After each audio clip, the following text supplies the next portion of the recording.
Welcome to Category 5 of Extraordinary by Design. We are now in the growth stage of Extraordinary by Design, so we'll be exploring 4 categories within growth. First up, health and fitness. This is one of the most important categories to every aspect of our life. After all, our bodies are a vehicle with which we do every single thing in the world. But the fact is, so many of us just do not treat our bodies right. So what we're going to do in this section is, I'm first going to share some of my biggest insights on health and fitness that I've gained over the last couple of years. We're then going to explore some common rules on health and fitness. We're then going to do the exercise where you're going to create your vision for your health, for your body, for your fitness levels for the rest of your life. And then I'm going to point you to some additional resources. The entire exercise will take no more than 20 minutes. So we'll now begin with some of the key insights I've learned about health and fitness. First, you can take your entire aspect of health and fitness and think about it in terms of 3 categories. Now, these are the 3 categories that I think about when it comes to my body and my health. The first, of course, is exercise. The second is nutrition. The third is aging. Now, I want to share with you some of the key ideas I've learned in these areas. Let's talk about exercise first. So, the biggest issue with exercise is that many of us fail to do it because we get busy. The interesting thing about this is that this is almost a paradox. Of course, the fitter you are, the more you can do. I remember once being on Necker Island with Richard Branson, and he mentioned that one of the greatest things about life that any entrepreneur should take care of is their health. And we would see Richard doing all of these activities on a daily basis to keep himself fit. We asked him a question: what advice would you tell every entrepreneur today who wants to make a change in the world? And again, it was surprising. Richard's advice was, take care of your health. So one of the key ideas I learned about exercise in the last couple of years is the concept of minimum effective dose exercise. On April 27, 2016, the New York Times carried a beautiful article called 1 minute of all-out exercise may have benefits of 45 minutes of moderate exercise. It's a mind-blowing article, and it's just one of several articles the New York Times has published on the power of minimum effective dose exercise. See, what scientists are finding is that when you exercise well, you could exercise for 4 minutes or 8 minutes or 7 or 10 minutes and get the same results as an hour of exercise. In fact, many health and nutrition experts I know of, such as J.J. Virgin, now say that there is no point in an hour-long exercise routine. Dave Asprey, another leader in the field of health and fitness, says even common exercises that we are trained to do, such as extended runs, can actually be bad for you. So what is good exercise? Well, what we are now coming to understand is, firstly, you can get incredible results in a short amount of time when you do it right. But secondly, you got to understand why we had this whole idea of spending an hour in the gym or with a personal trainer in the first place. Well, it evolved because of economic sense. You see, personal trainers make their money charging by the hour. So when you get someone to spend an hour in the gym, that is optimal for the whole economics of being a personal trainer, not necessarily economical for your body. So the best way to overcome the hurdle of getting enough exercise is to understand that you don't need much. I exercise for no more than 7 to 10 minutes every single day. But I mix it up with different forms of exercise, which are all based on minimum effective dose. So I'm going to share 2 programs that I use. The first is a 7-minute daily exercise routine by Christine Bullock. Christine Bullock has been voted one of LA's top trainers. The program is published by Mindvalley, and it's called Total Transformation. You can get that on the Mindvalley Academy. But you can also find 5 to 10-minute exercise routines for free on YouTube. So just go and Google for it. There's a whole science behind why these short, compressed, but high-intensity routines work. So again, if you want it slow and steady, go for a 45-minute routine or an hour-long routine. But if you're busy, you can get the same benefits in 7 minutes. That's what I do every single day. Now, the second tip on exercise is using this little device. It's called the Microsoft Band. What happens is you wear it around your wrist like so. And what I love about the Microsoft Band is that it's designed for a form of exercise called Tabata. Tabata exercise was designed by a Japanese researcher who was researching fitness. And he found that with the right routine, you could get incredible results in just 4 minutes. So here's how I use Microsoft Band with Tabata. When I'm racing to get ready for work, to get my kids on a school bus, to make breakfast, to get in a podcast or a webinar, my mornings get busy. And often, all I have time for is about 10 minutes. Well, Tabata takes 4 minutes. It works like this. You basically exercise at high intensity for 20 seconds, then you rest for 10. Then you do it again for 20 seconds, you rest for 10. 20, 10, 20, 10, 20, 10, 20, 10, 20, 10. You do this 8 times. 4 minutes have now passed and you're tired, your muscles feel raw, but you get an incredible amount of exercise in that. So with just 4 minutes of Tabata every single day, you can make remarkable changes in your body. Now, what exercise do you actually do? Well, the Microsoft Band is really cool because it actually buzzes you. So it buzzes you to start the 20 minutes, buzzes you to end the 20 minutes, buzzes you for your start and ending of your 10-second rest routine, then buzzes you again. It makes a tiny little vibration on your wrist so that you can continue. And at the end of this 8-minute interval, it logs your data. You can sync it with your iPhone, so you can actually see your data on your iPhone and keep that as a historical record of your fitness getting better. So I love using the Microsoft Band. Now I do different Tabata exercises every single day. Sometimes it's push-ups, sometimes it's burpees, sometimes it's sit-ups, sometimes it's jumping jacks. So you can mix it up, but you're only doing one exercise in 4 minutes. And I can tell you the impact this has had on my fitness has been huge, and all it takes is 4 minutes. So that said, I wanted to give you those ideas so you overcome one of the first big rules of fitness, and that is that it takes a lot of money and a lot of time. Not true anymore. Now let's go on to the second rule, and that has to do with nutrition. Oh God, nutrition. This is one of the areas of our lifestyles that has gotten so messed up. And honestly, if you could blame anyone, it would be the food manufacturing industry. Look, let me be honest with you. When I was a student at University of Michigan, I lived in a house with 7 other guys. And very often I remember racing the classes, and this was 1997, 1998, and we would eat a Pop-Tart for breakfast.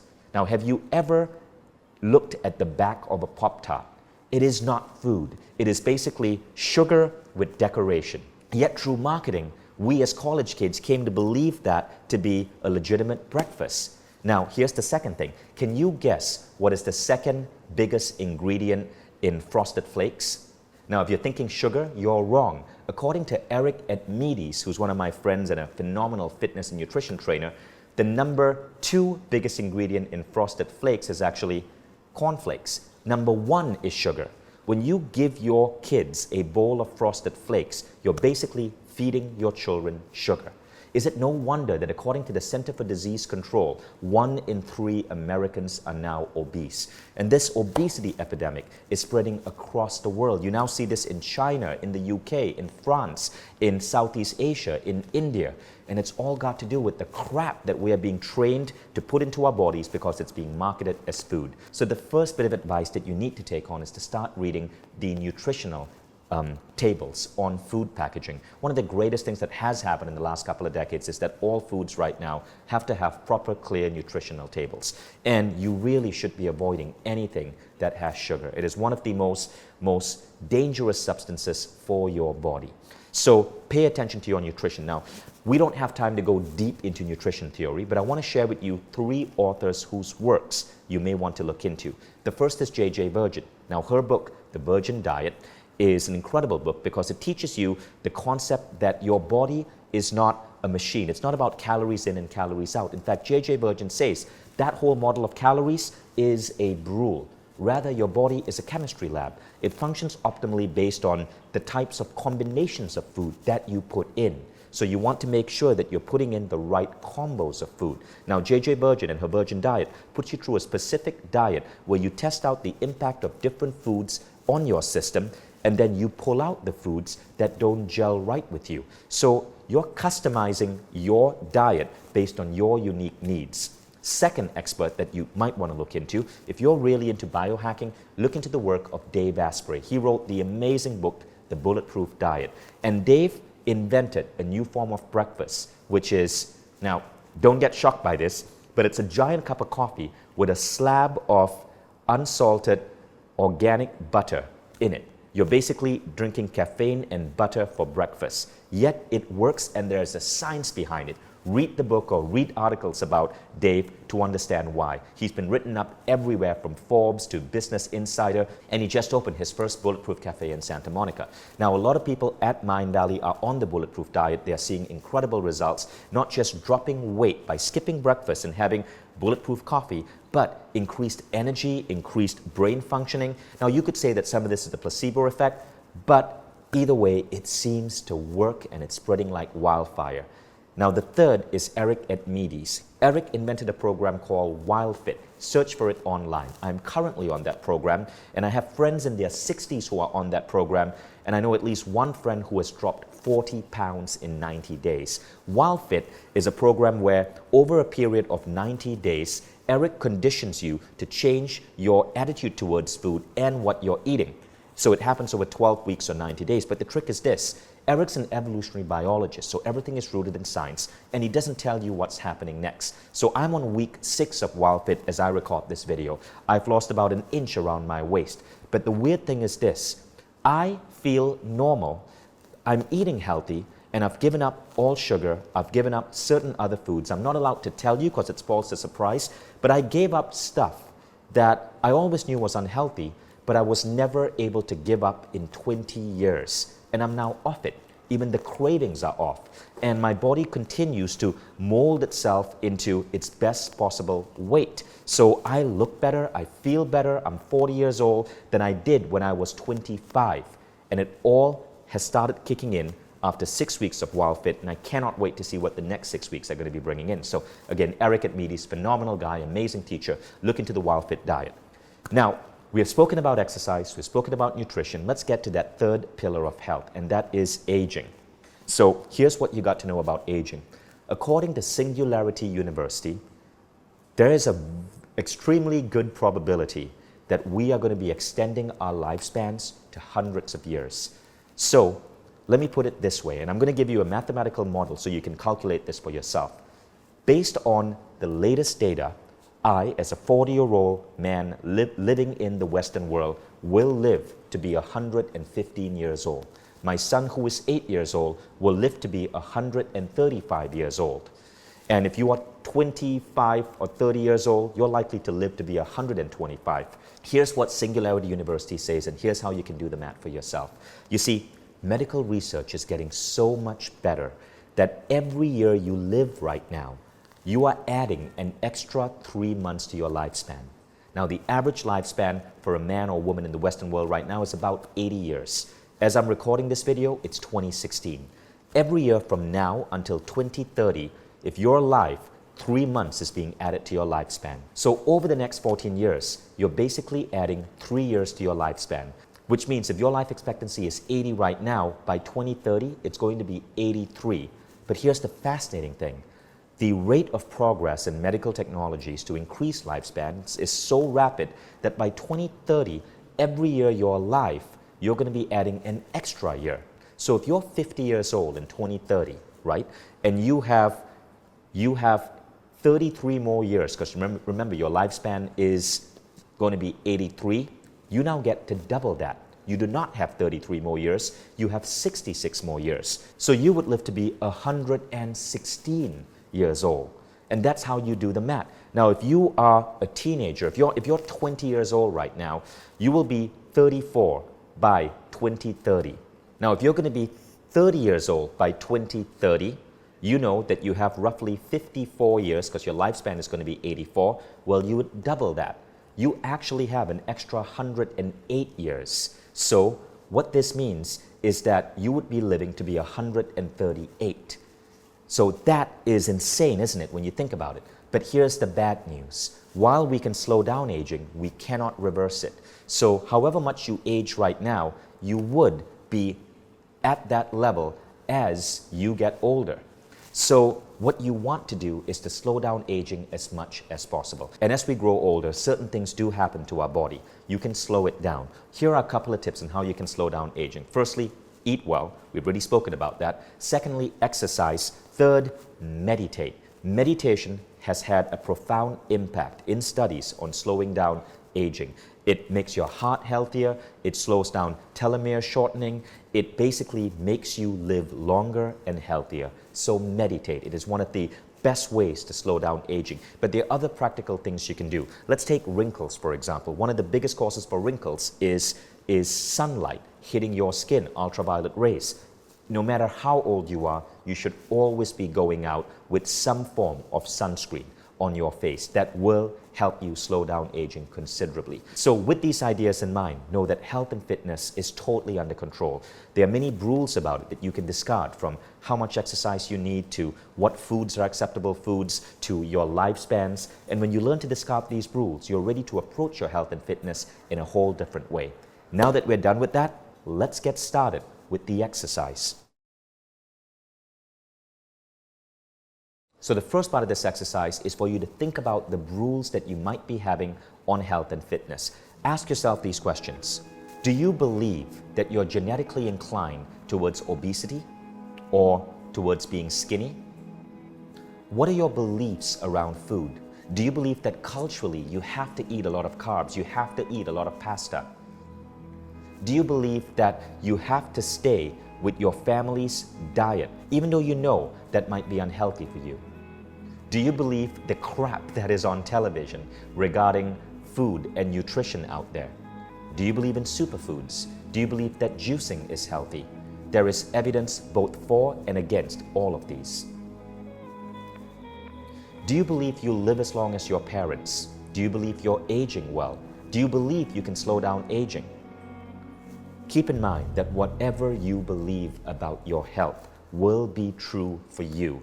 This is how powerful beliefs are when it comes to health and fitness. And I share this story in the book, The Code of the Extraordinary Mind. A group of researchers came to a hotel to investigate hotel maids. They wanted to understand a really interesting phenomenon about hotel maids. Why is it that these women worked so hard, hauling vacuum cleaners up and down stairs, flipping over bed sheets, and running up and down to clean out rooms as guests arrived, yet many of them were obese? So they created a fake study. The researchers would grill these hotel maids on their daily activity, how many rooms they cleaned, how many mattresses they flipped over. And at the end of this study, they would implant a certain belief in these maids' heads. Basically, it went something like this. The researchers, to some effect, would basically say, "Wow, Matilda, you must be really fit, because based on what you're telling me, according to the CDC's recommended level of exercise, the Center for Disease Control's recommended level for daily exercise, you're there, you're considered healthy." And that's all. Now they came back, the researchers came back 30 days later, and they found that just by implanting the belief in the maids' heads that what they were doing was recommended daily exercise, something shifted. These maids actually saw their cholesterol count drop. They actually started losing weight. Nothing changed about their routine except a single idea that their work gave them the recommended daily level of exercise. Now what does this say? This says that your beliefs are influencing your body. You can choose to believe that your work is good for you. You can choose to believe that the foods you're eating are great. Now this is an excuse to eat crap. But every time you eat something healthy and you tell yourself that it's healthy, you reinforce positive beliefs. Every time you exercise for 4 to 7 minutes and you tell yourself you're getting the workout potential of an hour-long workout, you're reinforcing healthy beliefs. Your body is deeply impacted by the power of your beliefs. Now with that, let's go ahead and do the exercise in 3 minutes and come up with your vision for your health and fitness. So once again, I'm setting my iPhone timer for 3 minutes, and I'm going to ask you a couple of questions to guide you along. Let's begin. You should have a pen and paper ready. Here's what I want you to think about. Rapidly write down your vision for your future health. Describe how you want to feel and look every day. But what about how would you want to feel and look 5 or 10 or 20 years from now? What eating and fitness systems would you like to have? What type of food would you want to enjoy? How often do you want to exercise? What health or fitness systems would you like to explore? Is it yoga? Is it minimum effective dose exercise? Or maybe Tabata training, as I mentioned? Don't think about systems because society or peer pressure tells you need to be doing it. Rather, do your own research, read about what's available out there, and try to make your own choices.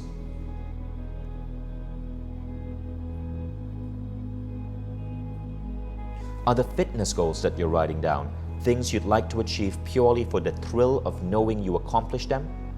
Whether it's hiking a mountain, learning to tap dance, or getting into the routine of going to the gym? Or are you setting these goals because you want to push yourself to do more? Often if you set goals to do something that you feel you aren't going to enjoy, you're going to be selling yourself short and it's going to be hard to make it a habit. So when it comes to fitness and health, set goals for beautiful activities you can do that you know you will enjoy. I enjoy my once-a-week gym workout. I enjoy my Tabata training. I have friends who absolutely love yoga.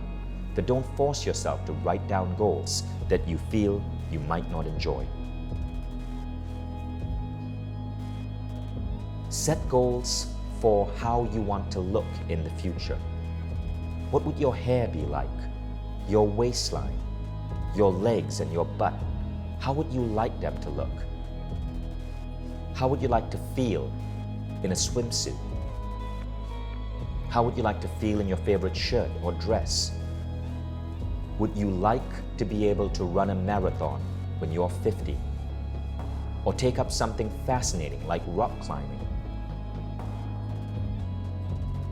I have a goal to be able to consistently do at least 50 push-ups every day, even when I'm 80. How many push-ups or what other health metric you care about would you like to be able to do when you've gone 80 and beyond?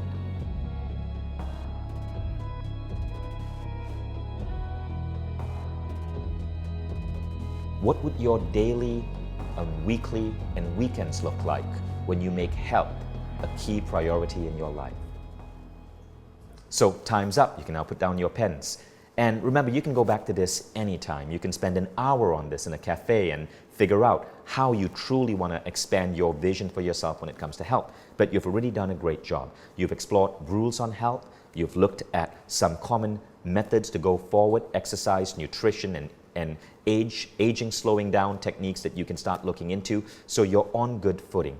Now, I just want to leave you with 2 additional tools that you can explore in this particular chapter so that you can go further with your health. The first is a video from me called Set Points. See, many of us have goals for aspects of our lives, but we don't realize that there are certain aspects of our lives that we need to preserve. Our body's ability to do certain things as we age is one of those. Set Points is an exercise. It comes from my book, The Code of the Extraordinary Mind, that teaches you how to preserve your body in whatever good shape it's in right now, so that even when you're 80, you can do those 50 push-ups. So watch the video of Set Points in the next page. It's just 5 minutes, but it's a powerful idea on how to preserve what you got so you age beautifully. Second, along with Extraordinary by Design, if you own the Code of the Extraordinary Mind, you should have access to my meditation program, the 6-phase meditation.